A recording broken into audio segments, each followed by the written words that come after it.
విశ్లేషణ అనే కార్యక్రమం ద్వారా ఉన్నతమైన దేవుని సంగతులను మహాజ్ఞానముగా నేర్చుకుంటున్నటువంటి మీ అందరికీ మన ప్రభువును రక్షకుడునైన యేసుక్రీస్తు వారి పేరిట నా హృదయపూర్వకమైన వందనములను తెలియజేయుచున్నాను.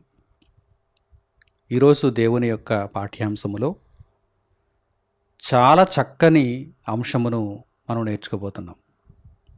కనుక ఆద్యంతం మీ యొక్క హృదయపు ఆలోచనలను ఎటు పోనివ్వకుండా జాగ్రత్తగా విలువైనటువంటి ఈ పాఠాన్ని మీరందరూ కూడా నేర్చుకోవాలని, అభ్యసించాలని నేను కోరుకుంటున్నాను. చాలా విలువైన పాఠం. ప్రియులారా, దేవుని గూర్చి మనము తెలుసుకున్న తర్వాత దేవుని యొక్క సంరక్షణలో మనం నడుచుకుంటున్నప్పుడు ఏ లోటు లేదు, ఏ ఆపద లేదు. దేవుడే సమస్తమైనటువంటి ఆపదలలో నుండి నన్ను తప్పిస్తాడు, రక్షిస్తాడు అని మనం అనుకుంటాం. అయితే ఇక్కడ మనం తెలుసుకోవలసినటువంటి ఒక ప్రధానమైనటువంటి ముఖ్యమైనటువంటి సూత్రం ఒకటి ఉంది. అదేమిటంటే, మనము కూడా కొన్ని విషయాలలో జాగ్రత్తగా ఉండాలి. మనము కూడా దేవుడు చూసుకుంటాడు కదా, మనం ఎలా ఉన్నా పర్వాలేదు, దేవుడు చూసుకుంటాడు కదా అని ఒకవేళ అనుకున్నామా, దేవుని వాక్యానికి మనం భిన్నంగా ఆలోచిస్తున్నాం అని అర్థం. అలాగనే దేవుడు కాపాడా, అలాగనే దేవుడు చూసుకోడా అంటే చూసుకుంటాడు. ఆయన పరిధిలో ఆయన కాపాడతాడు. మన పరిధిలో మనము కూడా జాగ్రత్తను వహించాలి. మీకు అర్థమవుతుందా? ఈ విషయం తెలియక చాలామంది అండి రోజు ఆపదలలో చిక్కుకుపోతున్నారు, కష్టాలు కొని తెచ్చుకుంటున్నారు, నష్టాలను అనుభవిస్తున్నారు. ఈ విషయాన్ని యేసుక్రీస్తు ప్రభువారు స్వయంగా తన శిష్యులకు, మనందరికీ తెలియజేశారు.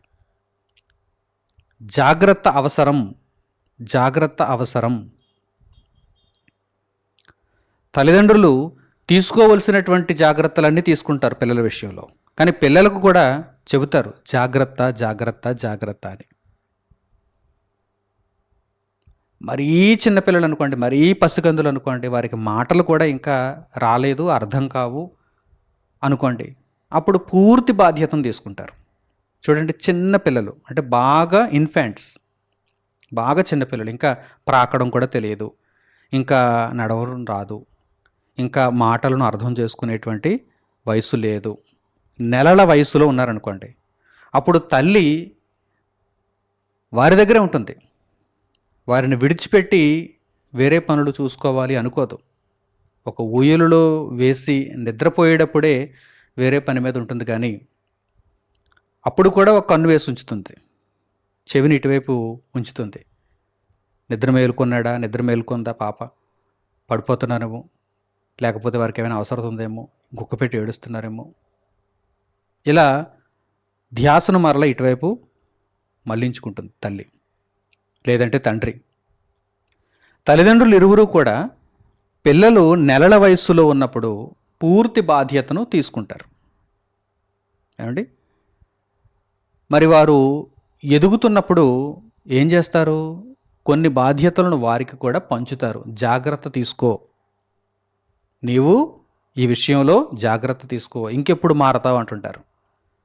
కొంతమంది పిల్లలు అమాయకంగా ఉన్నారనుకోండి, కొంతమంది పిల్లలు అవివేకంగా ఉన్నారనుకోండి, వారిని మందలిస్తూ తల్లిదండ్రులు ఏమంటారు? ఇంకెప్పుడు మారతావు, ఇంకెప్పుడు తెలుసుకుంటావు అంటారు, ఇంకెప్పుడు నేర్చుకుంటావు అంటారు. అంటే తల్లిదండ్రుల యొక్క ఉద్దేశం ఏంటన్నమాట, కొన్ని జాగ్రత్తలను నీవు పాటిస్తే మిగిలిన జాగ్రత్తలను మేము తీసుకుంటాం అని తల్లిదండ్రుల యొక్క భావన. అంతే తప్ప ముసలితనం వచ్చేంత వరకు కూడా ఒక నెలల వయస్సులో ఉన్నటువంటి పాపను చూచుకున్నట్టుగా బెడ్ మీద పడుకోబెట్టుకుని అల్లారు ముద్దుగా వారికి ఏం కావాలో అవి తినిపించటం, ఆ తర్వాత స్నానం చేయించటం, ఆ తర్వాత జాగ్రత్తగా నడిపించటం, ఇవన్నీ చేస్తారండి? చేయరు. తెలుసుకోవాలి, మన బాధ్యతలు కొన్ని ఉంటాయి, మన జాగ్రత్తలు కొన్ని ఉంటాయి. ఈ విషయం మనకు అర్థమైతే భక్తి విషయంలో కూడా, దేవుని దగ్గర కూడా మనము తీసుకోవలసినటువంటి జాగ్రత్తలు కొన్ని ఉన్నాయి. బాప్తిస్మం తీసుకున్న తర్వాత అనేక దినములు గడిచిపోయాయి, అనేక సంవత్సరాలు వెళ్ళిపోయాయి. ఇప్పటికీ కూడా పూర్తి బాధ్యతను దేవుని మీద వదిలేస్తూ, అలాగని దేవుడు చూచుకోడు అని నేను చెప్పటం లేదు. ముదిమి వచ్చే వరకు మనలను కాపాడువాడు ఆయనే. కానీ ఆయనకంటూ ఒక పరిధి ఉంది. ఆయన మనలను కూడా కొన్ని జాగ్రత్తలను తీసుకోమంటున్నాడు. ఈ సూత్రం తెలియకే చాలామంది ఈ రోజుకి కూడా ఆపదలలో పడిపోతున్నారు, ఇబ్బందుల్లో పడిపోతున్నారు. అపవాది అయిన వాడు మీరు దేవుని కోసం ఉన్నతంగా బ్రతుకుతున్నప్పుడు మిమ్మను పలు విధములైనటువంటి శోధనలకు గురి చేయాలని వాడు పొంచి చూస్తాడండి. ఊరకనే మిమ్మను విడిచిపెట్టడు. బాగానే బ్రతుకుతుందిలే, దేవుని కొరకు వదిలేద్దాం, ఇక నాకు వారితో సంబంధం లేదు అని అపవాది అనుకోడు. మనం అనుకుంటాం అపవాదితో మనకు సంబంధం లేదు, ఇక వాడితో చెల్లుచీటి మనం దేవుని కోసం బ్రతుకుతున్నామని మనం అనుకుంటాం. మన జ్ఞాపకాలలో నుండి అపవాదిని తుడిచేస్తాం, కానీ అపవాది వాడి జ్ఞాపకాలలో నుండి మనలను తుడిచివేయడు. ఎప్పుడు కూడా పోకింగ్ చేస్తూనే ఉంటాడు, అంటే గోకుతూనే ఉంటాడు. లోకంలోనికి వచ్చాయి, ఇదిగో ఈ శోధనలో పడిపో, ఈ ఇబ్బందిని నీవు స్వీకరించు అని ఎప్పుడు కూడా భూమి మీద మనం జీవించిన కాలమంతా కూడా మనలను పడగొట్టడానికి, తొట్టిల్లింప చేయటానికి వాడు ప్రయత్నం చేస్తూనే ఉంటాడు. కనుక మనం ఏం చేయాలి? జాగ్రత్త పడాలి. మనం జాగ్రత్త పడితే మరి దేవుడు ఏం చేస్తున్నాడండి అని అంటామా? మనలను గూర్చి మనమే జాగ్రత్త తీసుకుంటే మరి దేవుడు ఏం చేస్తాడు అని అంటారా? దేవుడు ఏమంటాడో తెలుసా? నేనే అన్నీ చూసుకుంటే మరి నువ్వేం చేస్తావు అంటాడు. దేవుని దగ్గర కూడా ప్రశ్నలు ఉన్నాయి. మరి ఏమంటే మనమే ప్రశ్నిస్తున్నాం అనుకుంటే పొరపాటు. దేవుని దగ్గర కూడా ప్రశ్నలు ఉన్నాయి. ఒకవేళ అడిగారు అనుకోండి, మరి దేవుడు ఏం చేస్తాడు? దేవుడు సర్వశక్తిమంతుడు కదా, దేవుడు ఏం చేస్తాడు? మనలను గురించి మనమే అన్నీ పట్టించేసుకుంటే, మనమే జాగ్రత్త తీసేసుకుంటే. మరి దేవుడు అన్నవాడు ఎందుకున్నాడు? నన్ను కాపాడడానికే కదా అని నీవు అన్నావు అనుకో. ఒకవేళ ఎవరైనా అన్నారనుకో అలాగా, అప్పుడు దేవుడు ఏమంటాడు? అన్నీ నేనే చూసేసుకుంటే మరి నువ్వేం చేస్తావు? నువ్వు పాపం చేస్తావా? అన్ని జాగ్రత్తలు నేనే తీసుకుంటే, అన్ని సదుపాయాలు నేనే కల్పిస్తే నువ్వేం చేస్తావు మరి? కనుక నేను చేయవలసినటువంటి కార్యక్రమాలు నేను చేస్తాను, నీవు తీసుకోవలసిన జాగ్రత్తలు కూడా నీవు తీసుకోవాలి అని దేవుడు తెలియజేస్తున్నాడు. శిష్యులకు యేసుక్రీస్తు ప్రభువారు ఈ విషయమైనటువంటి బోధన జరిగిస్తూ చెప్పినటువంటి అద్భుతమైనటువంటి విషయాలను ఇప్పుడు మనం పరిశుద్ధ గ్రంథం నుండి చూద్దాం. చాలా చక్కని అవసరమైనటువంటి పాఠ్యాంశం ఇది. జాగ్రత్తగా స్వీకరించండి. మార్కు సువార్త 13వ అధ్యాయము 9వ వాక్యాన్ని మీరు చూడండి. మార్కు సువార్త 13వ అధ్యాయము 9వ వాక్యం. మిమ్మును గూర్చి మీరే జాగ్రత్త పడుడి. ఏమని రాయబడిందండి ఇక్కడ? మిమ్మును గూర్చి ఎవరో వచ్చి జాగ్రత్త పడరు. అయ్యో పాపం తొట్టిల్లిపోతాడేమో, అయ్యో పాపం పాపంలో పడిపోతుందేమో, అయ్యో పాపం దేవునికి దూరం అయిపోతాడేమో, అయ్యో పాపం ఈ శ్రమలను ఎదుర్కొంటాడేమో, అయ్యో పాపం ఈ ఇబ్బందులలో ఇరుక్కుంటుందేమో అని ఎవరో మనలను గూర్చి జాగ్రత్త పడరు, జాలి పడరు. ఇది పక్కా. దేవుడే చెబుతున్నాడంటే ఇది పక్కా. మిమ్మును గూర్చి మీరే, నన్ను గూర్చి నేనే జాగ్రత్త పడాలి నా పరిధిలో, మిమ్మును గూర్చి మీరే జాగ్రత్త పడాలి మీ పరిధిలో. దేవుడు మనలను కాపాడుతూ ఉంటాడు. ప్రతి సందర్భంలో కూడా మీకు ఈ విషయాన్ని జ్ఞాపకం చేస్తున్నాను. దేవుడు విడిచిపెట్టేస్తాడా? దేవుడు కాపాడుతూ ఉంటాడు. కానీ మనలను గూర్చి మనము జాగ్రత్త పడుతూ ఉండాలి.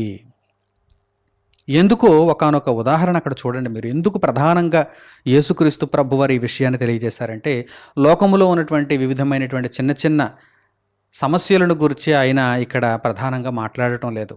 అంటే ఏవో ఆస్తి గొడవలో, లేకపోతే అన్నదమ్ముల మధ్య, అక్క చెల్లెండ్ర మధ్య, తల్లిదండ్రుల మధ్య ఈ మనస్పర్ధలో, వీటిని గురించి మీరు జాగ్రత్త తీసుకోండి, లేకపోతే లోక సంబంధమైనటువంటి బ్రతుకును సజావుగా కొనసాగించలేరు అనేటువంటి బాధ ఆయనలో ఏమీ లేదు. కానీ ప్రధానంగా ఆయన దృష్టిలో పెట్టుకున్నటువంటి విషయం ఏంటంటే, ఇదిగో మీరు దేవుని కొరకు బ్రతుకుతున్నప్పుడు, దేవుని పనిని ఆపడానికి, మీరు దేవుని కొరకు బ్రతుకుతున్నప్పుడు, సువార్తను ప్రకటిస్తున్నప్పుడు, అనేక ఆత్మలను అగ్నిలో నుండి లాగి రక్షించినట్టుగా కాపాడాలనేటువంటి ప్రయత్నాలు మీరు చేస్తున్నప్పుడు అపవాది అయిన వాడు మనుషులను ఉపయోగించుకొని మనుషులను పావులుగా చేసుకుని మిమ్మల్ని ఆటంకపరచడానికి ప్రయత్నం చేస్తాడు. కనుక జాగ్రత్త. వాడు ఆటంకపరిస్తే ఆగిపోతారా? సువార్తను నిలుపుదల చేస్తారా? దేవుని పనిని ఆపేస్తారా? వద్దు. కనుక జాగ్రత్త తీసుకోండి. అలాగని దేవుడు కాపాడడా? దేవుడు తన పరిధిలో తాను మనకు సహాయం చేస్తూనే ఉంటాడు, కాపుదలను అనుగ్రహిస్తూనే ఉంటాడు. అయితే మిమ్మును గూర్చి మీరే జాగ్రత్త పడుడి. ఏమంటే ఈ సూత్రాన్ని కనుక మీరు చక్కగా అప్లై చేసుకున్నారనుకోండి మీ లైఫ్లోని, చాలా ఇబ్బందుల నుండి మీరు దూరంగా ఉంటారు. చాలా ఇబ్బందుల నుండి. లేదంటే అనుక్షణం ఇబ్బందుల్లో మీరు ఇరుక్కుపోతారు. జాగ్రత్త కలిగి లేరంటే ఏమవుతారు? ఇబ్బందుల్లో ఇరుక్కుపోతారు, సమస్యల వలయంలో చిక్కుకుపోతారు, మనశ్శాంతి ఉండదు, దేవుని పని చేయలేరు, దేవుని కొరకు మీరు బ్రతకలేరు. కనుక మిమ్మును గూర్చి మీరే జాగ్రత్త పడుడి. Take care your self. మిమ్మును గూర్చి మీరే జాగ్రత్త పడుడి. ఒకానొక చక్కని సందర్భం అక్కడ యేసుక్రీస్తు ప్రభువారు తెలియజేస్తున్నారు. ఏ విషయంలో మీరు ఎక్కువగా జాగ్రత్త పడాలి చూడండి. వారు మిమ్మును సభలకు అప్పగించెదరు. ఏం చేస్తారు? సభలకు అప్పగించేస్తారు. ఇదిగో ఇక్కడ సమాధానం చెప్పొచ్చు అంటారు. తర్వాత మిమ్మును సమాజ మందిరములలో కొట్టించెదరు. అంతవరకు ఆగరు. సమాధానం చెప్పు, ఇక్కడ మాట్లాడు, ఇక్కడ ఈ సంభాషణ చెయ్యి, నీవు ఇక్కడికి వచ్చి జవాబుదారీ చెప్పు, అక్కడతో ఆగరు, కొట్టించెదరు. సమాజ మందిరములలో కొట్టించెదరు. మీరు వారికి సాక్ష్యార్థమై అధిపతుల ఎదుటను రాజుల ఎదుటను నా నిమిత్తము నిలువబడెదరు. యేసుక్రీస్తు ప్రభువు నిమిత్తము రాజుల ఎదుట అధిపతుల ఎదుట నిలువబడవలసినటువంటి పరిస్థితి కూడా ఏర్పడుతుంది. ఇదంతా దేని కొరకు? యేసుక్రీస్తు ప్రభువును ప్రకటిస్తున్నందుకు. ముఖ్యంగా యేసుక్రీస్తు ప్రభువును ప్రకటిస్తున్నప్పుడు మిమ్మును గూర్చి మీరే జాగ్రత్త పడుడి. ఇదిగో ఇన్ని ప్రమాదాలు పొంచున్నాయి, ఇన్ని ప్రమాదాలు పొంచున్నాయి. కనుక ఈ సూత్రాన్ని ఎల్లప్పుడూ కూడా మనం జ్ఞాపకాలలో ఉంచుకోవాలి. మిమ్మును గూర్చి మీరే జాగ్రత్త పడుడి. చిన్నపిల్లలకు తల్లిదండ్రులు చెబుతూ ఉంటారు జాగ్రత్త తీసుకో అని, కానీ అందరూ జాగ్రత్త తీసుకోవాలి. ఇప్పుడు చిన్నపిల్లలు కాదు, పెద్దవారు కాదు, లేకపోతే యవ్వనస్తులు కాదు, లేకపోతే నడి వయసులో ఉన్నవారు కాదు, ఉద్యోగస్తులు కాదు, నిరుద్యోగులు కాదు, గృహిణులు కాదు, ఆడవారు కాదు, మగవారు కాదు, ఎవ్వరూ కూడా ఇందులో అతీతులు కారు. అందరూ వచ్చేస్తారు ఇందులోనికి. అందరూ మిమ్మును గూర్చి మీరే జాగ్రత్త పడుడి, జాగ్రత్త పడుడి. లేదంటే మీరెవరి మధ్య జీవిస్తున్నారో తెలుసా?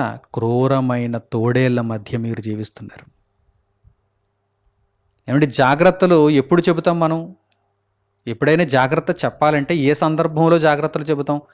ఎలక్ట్రిసిటీ ఉందనుకోండి, అంటే కరెంటు, ఎలక్ట్రిసిటీ వైర్స్ అన్నీ అక్కడ విస్తారంగా పడున్నాయనుకోండి, వాటిలో లైవ్ వైర్స్ ఉన్నాయనుకోండి, లేకపోతే ఒక ట్రాన్స్ఫార్మర్ దగ్గర అనుకోండి, లేకపోతే ఒక కంట్రోల్ రూమ్లో అనుకోండి, ఒక సబ్స్టేషన్లో అనుకోండి, మనం ఏం చెబుతాం? జాగ్రత్తలు చెబుతాం. ఎందుకంటే అది ఎలక్ట్రిసిటీ, డేంజరస్, అపాయం, జాగ్రత్తలు. అలాగే ఒక అడవిలోంచి నడుచుకుని వెళ్తున్నాం అనుకోండి, జాగ్రత్త, వార్నింగ్ సైన్స్ ఉంటాయి, కాషన్స్ ఉంటాయి. పులి సంచరించేటువంటి ప్రదేశాల, లేకపోతే పాములు ఎక్కువగా తిరిగేటువంటి ప్రదేశాల, జాగ్రత్త తీసుకోండి, జాగ్రత్త తీసుకోండి. అడవి మృగాలు ఎక్కువగా ఉంటాయి, జాగ్రత్త తీసుకోండి. కోతులు బెడద ఎక్కువగా ఉంటుంది, జాగ్రత్త తీసుకోండి. ఏనుగులు దాడి చేస్తాయి, జాగ్రత్త తీసుకోండి. ఇలాంటి జాగ్రత్తలు మనం విన్నాం, ఇలాంటి జాగ్రత్తలు మనం విన్నాం. ఈ మధ్యకాలంలో సెల్ ఫోన్ విషయంలో కూడా జాగ్రత్తలు ఎక్కువగా చెబుతున్నారు. సెల్ ఫోన్ విషయంలో అంటే ఛార్జింగ్ పెట్టి వదిలేస్తే పేలిపోతుంది అనేటువంటి జాగ్రత్త పురాణ జమానా, అది పురాతనమైనటువంటి జాగ్రత్త. ఇప్పుడు ఎటువంటి జాగ్రత్తలు వచ్చాయి తెలుసా? ఎవరైనా మీకు కాల్ చేసి మీ బ్యాంకు ఖాతాకు సంబంధించినటువంటి వివరాలను అడిగారంటే మీరు ఇవ్వద్దు. ఎందుకంటే వారు మిమ్మల్ని మోసం చేసేస్తారు.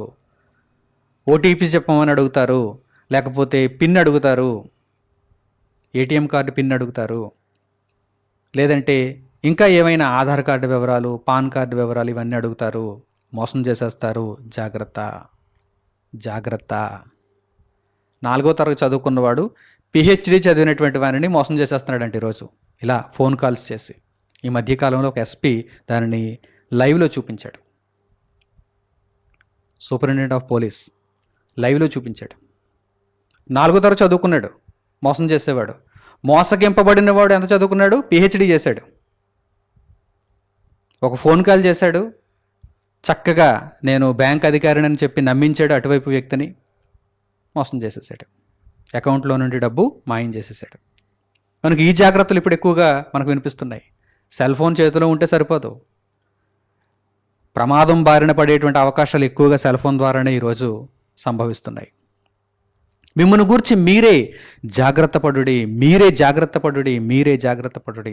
ఎవరో ఒకరు వచ్చి ఎల్లప్పుడూ మనకు చెబుతారండి.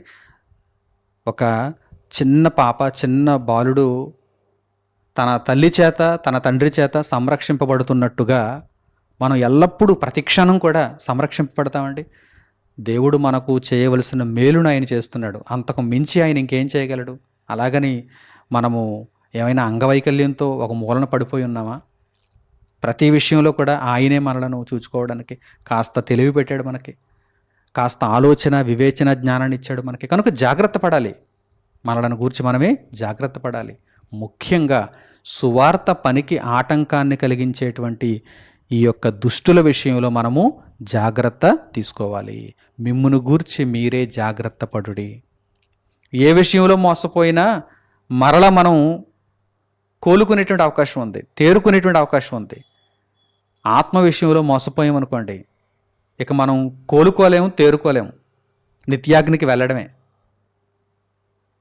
10 లక్షలు బ్యాంకులో నుండి మాయమైపోయాయి అనుకోండి, అకౌంట్లో నుండి పోయాయి అనుకోండి, తిరిగి సంపాదించుకునేటువంటి అవకాశం ఉంది.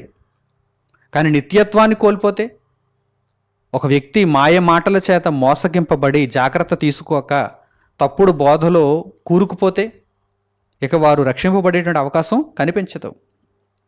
కనుక యేసుక్రీస్తు ప్రభువారు అంటున్నారు, మిమ్మును గూర్చి మీరే జాగ్రత్త పడుడి. ఇది ఒక ఎలక్ట్రిసిటీని గూర్చినటువంటి జాగ్రత్త, ఒక కెమికల్ను గూర్చినటువంటి జాగ్రత్త, ఒక మృగాన్ని గూర్చినటువంటి జాగ్రత్త కానే కాదు, మనుష్యులను గూర్చి మీరు జాగ్రత్త పడండి. చూడండి, మత్తయి సువార్త 10వ అధ్యాయము 17వ వాక్యాన్ని మీరు చూస్తే ఈ విషయం స్పష్టంగా తెలియచేయబడింది. మత్తయి సువార్త 10వ అధ్యాయము 17వ వాక్యం, మనుష్యులను గూర్చి జాగ్రత్త పడుడి. మిమ్మును గూర్చి మీరే జాగ్రత్త పడుడి అంటే ఏ విషయంలో? ఒక పులి విషయంలోనా? ఒక ఎలక్ట్రిసిటీ విషయంలోనా? కాదు. వాటి విషయంలో మీరు ఎలాగూ జాగ్రత్త పడతారు. వాటి విషయంలో జాగ్రత్త పడాలని మీకు లోక సంబంధమైనటువంటి జ్ఞానము కూడా నేర్పిస్తోంది. కానీ దైవ సంబంధమైనటువంటి జ్ఞానం మీకు నేర్పిస్తున్నటువంటి గొప్ప విషయం ఏంటంటే, ఇదిగో మీ చుట్టూ తోడేళ్ల లాంటి, క్రూరమైన తోడేళ్ల లాంటి మనుషులు ఉన్నారు, జాగ్రత్త. మనుష్యులను గూర్చి జాగ్రత్త పడుడి. వారు మిమ్మును మహాసభలకు అప్పగించి తమ సమాజ మందిరములలో మిమ్మును కొరడాలతో కొట్టింతురు. మీరు దేవుని కొరకు బ్రతుకుతున్నందుకు వారికి నచ్చదు. వారేమో తమ ఇష్టానుసారంగా జీవిస్తున్నారు. వారి బ్రతుకు ఒకలా ఉంటుంది, మీ బ్రతుకు మరోలా ఉంటుంది. కనుక వారికి నచ్చదు. వారు మీ మీద ద్వేషం పెంచుకుంటారు. కనుక వారి విషయంలో మీరు జాగ్రత్తగా ఉండండి, జాగ్రత్తగా ఉండండి. పగబట్టినటువంటి ఒక క్రూరమైనటువంటి మృగము వలె వారు ప్రవర్తిస్తారు. కనుక ఈ తోడేళ్ల విషయంలో మీరు చాలా జాగ్రత్తగా ఉండాలని యేసుక్రీస్తు ప్రభువారు తెలియజేశారు. ప్రియులారా, ప్రారంభం నుంచి కూడా దేవుడు ఈ సూత్రాన్ని మనుషులకు చెబుతూనే ఉన్నాడు. ఇశ్రాయేలీయుల కాలంలో దేవుడు చెప్పలేదా? జాగ్రత్తలు చెప్పలేదా? ఇదిగో నన్ను అనుసరించుటయందు మీరు జాగ్రత్త పడండి అన్నాడు దేవుడు ఇశ్రాయేలీయులతో. అలాగే అన్య దేవతలను మీరు వెంబడించకుండా ఉండేలా మీరు జాగ్రత్త పడండి అన్నాడు.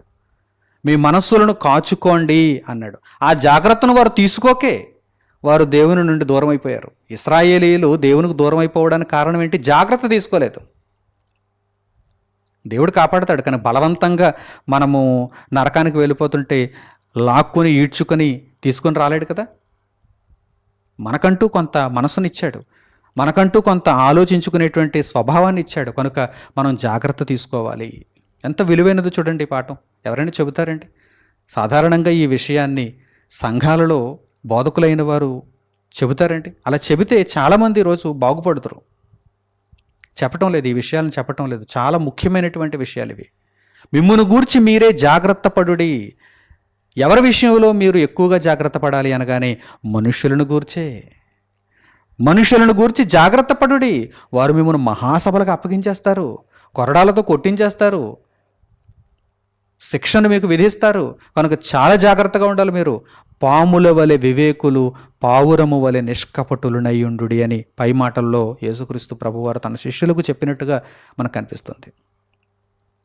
ఎప్పుడు కూడా ఈ సూత్రాన్ని మీరు మర్చిపోకండి. పాముల వలె వివేకులు. వివేకాన్ని మొట్టమొదట ప్రదర్శించటానికి మీరు గుర్తుంచుకోండి. అంతే తప్ప అమాయకులం, ఏమీ తెలియదు, ఎవరు పడితే వారు మమ్మల్ని మోసగించేస్తారు అని మీరు వెళ్ళారంటే ఈజీగా మీరు మోసగింపబడతారు. చూసుకోండి, ఈజీగా మీరు మోసగింపబడతారు. కనుక దేవుని వాక్యాన్ని మీరు అభ్యసిస్తున్నప్పుడు మీకు దేవుని మాట సెలవిచ్చేటువంటి విషయం ఏంటంటే, మిమ్మును గూర్చి మీరే జాగ్రత్త పడుడి, మీ పని మీరు చేయండి, దేవుడు తన కాపుదలను తప్పకుండా మీకు అనుగ్రహిస్తాడు. అలాగని ప్రతీదీ మనమే చూసుకోలేం. ఎన్నో ఆపదల నుండి మనం కాపాడబడుతున్నాం, తప్పింపబడుతున్నాం, సంరక్షింపబడుతున్నాం. అన్ని విషయాలు మనం చూసుకోగలమా? కనీసం 1% అయినా మనం ఎఫర్ట్ పెట్టాలి. దేవుడు మనలను కాపాడటంలో నిరంతరం కూడా ఆయన శ్రమిస్తున్నాడు, కష్టపడుతూనే ఉన్నాడు. ఆయన కునుకక నిద్రపోక మనలను కాపాడుతూనే ఉన్నాడు ఆయన. కానీ మనలను గూర్చి మనం జాగ్రత్త తీసుకోవాలి.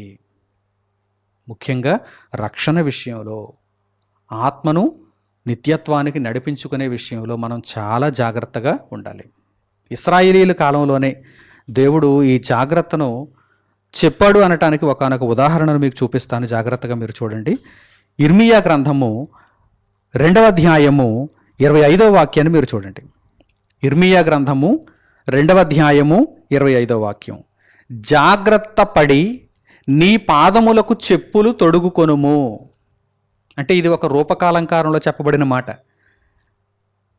అక్షరార్థంగా మీరు తీసుకోకండి. అంటే దేవుడు చెప్పులు వేసుకోమంటున్నాడు, ఇదేనా జాగ్రత్త అనుకోకండి. రూపకాలంకారంలో దేవుడు చెబుతున్నాడు ఏమని? ఆత్మ సంబంధమైనటువంటి జ్ఞానాన్ని నేర్పిస్తూ సులువైన భాషలో చెబుతున్నాడు. జాగ్రత్త పడి నీ పాదములకు చెప్పులు తొడుగుకొనుము అంటే సమాధాన సువార్త వలననైనటువంటి జోడు తొడుక్కోమన్నాడు ఎఫెసీ పత్రిక 6వ అధ్యాయంలో. కనుక దేవుని ఉద్దేశం ఏంటంటే రక్షణను కాపాడుకో, సువార్త కార్యక్రమాలను చక్కగా నెరవేర్చు, ఆత్మలను రక్షించే పనిలో ఉండు. జాగ్రత్త పడి నీ పాదములకు చెప్పులు తొడుగుకొనుము, నీ గొంతుక దప్పిగొనకుండునట్లు జాగ్రత్త పడుము అని నేను చెప్పినను నీవు ఆ మాట వ్యర్థము వినను, అన్యులను మోహించితిని, వారి వెంబడి పోదునని చెప్పుచున్నావు. రూపకాలంకారంలో చెప్పబడింది మాట. ఇదిగో జాగ్రత్త పడి చెప్పులు వేసుకో అని చెప్పాను. నీ గొంతుక ఎండిపోకూడదు, నీవు దప్పికొనకూడదు, నీవు ఎల్లప్పుడూ కూడా జీవజలముతో నీ దాహార్తని తీర్చుకోవాలి. అంటే ఎల్లప్పుడూ దేవుని వాక్యాన్ని వింటూ, దేవుని వాక్యాన్ని అనేకులకు ప్రచురిస్తూ నీవు జీవజలముతో నింపబడాలని నేను కోరుకున్నాను. ఆ జాగ్రత్తను నీకు చెప్పాను. కానీ నీవేం చేస్తావు? నా మాట వినలేదు. ఆ మాట వ్యర్థము వినను, అన్యులను మోహించితిని, వారి వెంబడి పోదునని చెప్పుచున్నావని దేవుడు ఇక్కడ ప్రవక్త ద్వారా ఇశ్రాయేలీయులకు తెలియజేస్తున్నాడు. అంటే ఇశ్రాయేలీయులను జాగ్రత్త తీసుకోమన్నాడా లేదా? తీసుకోమన్నాడు. కానీ వారు తీసుకున్నారా లేదా? తీసుకోలేదు. ఇప్పుడు మీరు జాగ్రత్త తీసుకోకపోతే ఇశ్రాయేలీయులు నాశనమైనట్టుగానే నాశనం అవుతారు, నిత్య నరకాగ్నికి తరలింపబడతారు. కనుక జాగ్రత్త తీసుకోవాలి, జాగ్రత్త తీసుకోవాలి. వాక్యం వినే విషయంలో సత్యవాక్యాన్ని వింటున్నానా లేదా? చక్కగా నా ఆత్మ అనునిత్యం జీవజలము చేత పోషింపబడుచున్నదా లేదా? నేను దేవుని పనిలో ఉంటున్నానా లేదా? దేవుని కొరకు నేను బ్రతుకుతున్నానా లేదా? నేను సువార్త పనిలో పాలిభాగస్తురాలిగా ఉంటున్నానా లేదా? ఈ విషయాలను ఎప్పటికప్పుడు మనము పరీక్షించుకుంటూ ఉండాలి. జాగ్రత్త ఏమంటే జాగ్రత్త తీసుకునే విషయంలో ఎప్పటికప్పుడు మనం పరీక్షించుకుంటాం కదా. ఒక అపార్ట్మెంట్లో నివసిస్తున్నటువంటి వారు ఎన్నో ఫ్లోర్లు ఉన్నాయనుకోండి, దానికి ఒక లిఫ్ట్ ఉంటుంది. ఆ లిఫ్ట్ విషయంలో ఒకసారి జాగ్రత్త తీసుకుంటే సరిపోతాం. ఆ లిఫ్ట్ ఎక్కిన ప్రతిసారి కూడా జాగ్రత్త తీసుకోవాలి. గ్రౌండ్ ఫ్లోర్ నుంచి టాప్ ఫ్లోర్కి వెళ్తున్నా, టాప్ ఫ్లోర్ నుంచి గ్రౌండ్ ఫ్లోర్కి వెళ్తున్నా, ఆ లిఫ్ట్లో కొన్ని సూచనలు ఉంటాయి, ఇన్స్ట్రక్షన్స్ ఉంటాయి. వాటన్నిటిని కూడా జాగ్రత్తగా మనం పాటించాలి. అలాగే ఒక వాహనాన్ని నడుపుతూ ఉంటారు, కార్ డ్రైవింగ్ చేస్తూ ఉంటారు, లేకపోతే బైక్ డ్రైవింగ్ చేస్తూ ఉంటారు, బస్ డ్రైవింగ్ చేస్తూ ఉంటారు. ఒకసారి జాగ్రత్త తీసుకుంటే సరిపోతుందో? ఒకసారి డ్రైవింగ్లో మీరు ఎప్పుడు డ్రైవింగ్ చేస్తే అప్పుడు జాగ్రత్త తీసుకోవాలి. ఇవి నేను మాటిమాటికి చెప్పవలసినటువంటి అవసరత లేదు. ఈ ఉదాహరణలన్నీ కూడా మన దైనందిన జీవితంలో మనకు ఎదురయ్యేటివి, వెంటనే మనకు అర్థమయ్యేవి. కనుక ప్రియులారా, ఆత్మ సంబంధమైనటువంటి విషయంలో, ఆత్మీయ జీవితంలో తప్పనిసరిగా ఈ జాగ్రత్తలను మనము తీసుకోవాలి. ఈ జాగ్రత్తలతో మన ప్రయాణాన్ని నిత్యత్వం వైపుగా మనము కొనసాగించుకోవాలి. అలాగే క్రొత్త నిబంధనకు వచ్చేసరికి కేవలం పాత నిబంధనలోనే దేవుడు ఇశ్రాయేలీయులకు జాగ్రత్తలు చెప్పాడా, ఇప్పుడు మనకు జాగ్రత్తలు లేవా అని కొంతమంది ఒకవేళ అనుకోవచ్చు. క్రొత్త నిబంధనలో కూడా మీకు ఈ విషయాన్ని పరిచయం చేస్తాను. పేతురు గారు రాసినటువంటి 2వ పత్రిక 1వ అధ్యాయము 10వ వాక్యాన్ని మీరు చూడండి. రక్షణ విషయంలో మనం జాగ్రత్త తీసుకోవాలని ఇక్కడ వ్రాయబడింది. పేతురు గారు రాసినటువంటి 2వ పత్రిక 1వ అధ్యాయము 10వ వాక్యం, అందువలన సహోదరులారా, మీ పిలుపును ఏర్పాటును నిశ్చయము చేసుకొనుటకు మరి జాగ్రత్త పడుడి. నేను దేవుణ్ణి నమ్మేసుకున్నానండి, అయిపోయింది, గురిపెట్టి నిద్రపోతానండి అంటే కుదరదు. జాగ్రత్త అవసరం, ఎప్పటికప్పుడు జాగ్రత్త అవసరం, మరి జాగ్రత్త అవసరం అంటున్నారు ఇక్కడ పేతురు గారు. మరి జాగ్రత్త అవసరం. చూడండి, అందువలన సహోదరులారా, మీ పిలుపును ఏర్పాటును నిశ్చయము చేసుకొనుటకు అంటే కన్ఫామ్. ఏమంటే బాప్తిస్మం తీసుకున్న రోజు మనం అప్లై చేసాం, పరలోకానికి నేను కూడా వస్తాను తండ్రి, నా పాపములను కడిగివేయి, యేసుక్రీస్తు ప్రభువు నామములో నా పాపములను పరిహరించు అని మనం దరఖాస్తు చేసుకున్నాం. ఆ దరఖాస్తు అంగీకరింపబడాలంటే చివరి వరకు మనం నమ్మకత్వాన్ని చూపించాలి. నిశ్చయము చేసుకోవాలంటే బెర్త్ కన్ఫామ్ అంటారు. ఒక ప్రయాణానికి ఒక బెర్త్ కన్ఫామ్ అయింది, లేక సీట్ కన్ఫామ్ అయింది అంటే కన్ఫామ్ అయిన తర్వాత మనకు మనశ్శాంతిగా ఉంటుంది. లేదు వెయిటింగ్ లిస్ట్లో ఉందంటే చెప్పలేం. వెయిటింగ్ లిస్ట్లో ఉందనుకోండి ఒక రిజర్వేషన్, అప్పుడు మనకు సందేహంగా ఉంటుంది. చివరి వరకు కూడా టెన్షనే, అది కన్ఫామ్ అయిందా లేదా, కన్ఫామ్ అవుతుందా లేదా. ఒక్కొక్కసారి వెయిటింగ్ లిస్ట్ నెంబర్ 1 దగ్గర కూడా ఆగిపోతూ ఉంటుంది కొంతమందికి, వారి లెక్క అలా తిరుగుతుంది. వెయిటింగ్ లిస్ట్ నెంబర్ 1 దగ్గర ఇక క్లోజ్ అయిపోయింది. ఆర్ఎస్సి కూడా దొరకలేదు వారికి, కనీసం సీట్ కూడా దొరకలేదు అనుకోండి, వెయిటింగ్ లిస్ట్ 1 నెంబరు. ఇక వారు ఏమనుకుంటారండి, అయ్యయ్యో అనుకుంటారు, చాలా భంగపాటుకు గురవుతారు. వెయిటింగ్ లిస్ట్ 150 అనుకోండి, వెయిటింగ్ లిస్ట్ 300 అనుకోండి, ఇక ఆశలు వదిలేసుకుంటారు. వెయిటింగ్ లిస్ట్ 1 అనుకోండి, ఆశ పడతారు కానీ ఆ ఆశ నెరవేరలేదు. మన పిలుపును మన ఏర్పాటును అనగా దేవుడు మనలను పిలిచాడు, మనం ఏర్పరచబడాలి అంతే తప్ప దరఖాస్తు చేసుకుని వెనుదిరిగే వారంగా ఉండకూడదు. ఏర్పాటు చేయబడాలి. దేవుని రాజ్యంలో మనకు సుస్థిరమైనటువంటి స్థానం ఉండాలి. అలా ఉండాలంటే దేవుని కొరకు మనం జాగ్రత్తలు తీసుకుంటూ బ్రతకాలి. మీ పిలుపును ఏర్పాటును నిశ్చయము చేసుకొనుటకు మరి జాగ్రత్త పడుడి. ఎక్కువగా మీరు జాగ్రత్త తీసుకోవాలి, కన్ఫర్మ్ అయిపోవాలి. మీరు పరలోకానికి వెళ్ళడం, నిత్యత్వంలో అడుగు పెట్టడం అనేటువంటి విషయం కన్ఫర్మ్ అయిపోవాలి అంటే మీరు దేవుని కొరకు మరి జాగ్రత్తగా బ్రతకాలి. కనుక ప్రియులారా, ఈ మాటలన్నింటినీ విశ్లేషణాత్మకంగా తెలుసుకున్నారు. ఇక మీదట ఈ మాటలను అనుసరించి మీరు బ్రతకండి. విశేషమైనటువంటి జాగ్రత్తను ఆత్మ విషయంలో తీసుకోండి. ఆత్మరక్షణకు ఎటువంటి ఆటంకమైన ఎదురయ్యేటువంటి పరిస్థితి ఉన్నదా, మరి జాగ్రత్త పడుతూ దేవునిలో మరింతగా బలపడుతూ వాక్యానుసారమైనటువంటి బ్రతుకును కొనసాగిస్తూ దేవుణ్ణి మెప్పించండి. దేవుని కాపుదల, దేవుని కృప, దేవుని కటాక్షము ఎల్లప్పుడూ మనందరికీ తోడుగా ఉంటాయి. మంచి నిర్ణయాలు తీసుకుంటారని హృదయపూర్వకంగా కోరుకుంటూ ఈ సందేశముని ఇంతటితో నేను ముగిస్తున్నాను. తండ్రి అయిన దేవునికి ప్రార్థనలో ఏకీభవించండి. మహోన్నతుడును మహాపరిశుద్ధుడునైన మా కన్న తండ్రి, ఈ సమయమందు మీరు మాకు అనుగ్రహించిన ఉన్నతమైనటువంటి పాఠ్యాంశమును బట్టి మా హృదయపూర్వకమైన కృతజ్ఞతాస్తుతులను మీకు తెలియజేస్తున్నాము. దేవా, ఆత్మ విషయములో ఎంత జాగ్రత్తను మేము తీసుకోవాలో మాకు నేర్పించారు తండ్రి. ముఖ్యంగా మనుషుల విషయంలో మేము జాగ్రత్తగా ఉండాలని నేర్పించారు నాయన. మీ మాటలను మేము పెడచెవిన పెట్టేవారముగా ఉండకుండా, అలక్ష్యము చేసేవారముగా ఉండకుండా, ఒకనాటి ఇశ్రాయేలీయులు ఆ విధంగానే అలక్ష్యం చేసి నాశనం అయిపోయారు గనక ఈ విషయంలో మరింత జాగ్రత్తను మేము తీసుకుంటూ మీ మాటలను దృష్టి యందు ఉంచుకొని తండ్రి, మా యొక్క పిలుపును, మా యొక్క ఏర్పాటును పరలోకమందు నిశ్చయపరుచుకొనుటకు మరి జాగ్రత్తగా మేము ప్రవర్తించేటువంటి భాగ్యమును మాకు అనుగ్రహించండి.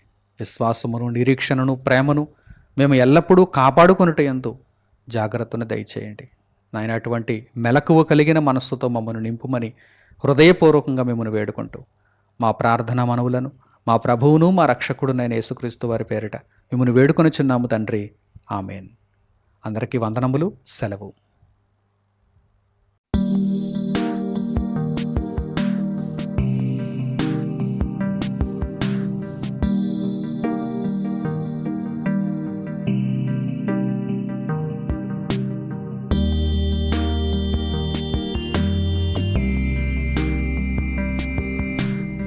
సహోదరులు మణికుమార్ గారు ప్రసంగించిన ఎన్నో ఆత్మ సంబంధమైన సంగతులను ఉచితంగా వీక్షించుటకు మా యూట్యూబ్ ఛానల్స్ను తప్పక దర్శించండి. మా సమాచారమును ఎప్పటికప్పుడు తెలుసుకొని ఆత్మీయ అభివృద్ధిని అందవలనంటే మా యూట్యూబ్ ఛానల్స్ను సబ్స్క్రైబ్ చేసుకోండి. సత్వర నోటిఫికేషన్ కొరకు సబ్స్క్రైబ్ బటన్ ప్రక్కన ఉన్న బెల్ సింబల్ను క్లిక్ చేయండి. మరిన్ని వివరాలకు మీరు సంప్రదించవలసిన మా ఫోన్ నంబర్స్ 8978414178 మరియు 8333927666. ధన్యవాదములు.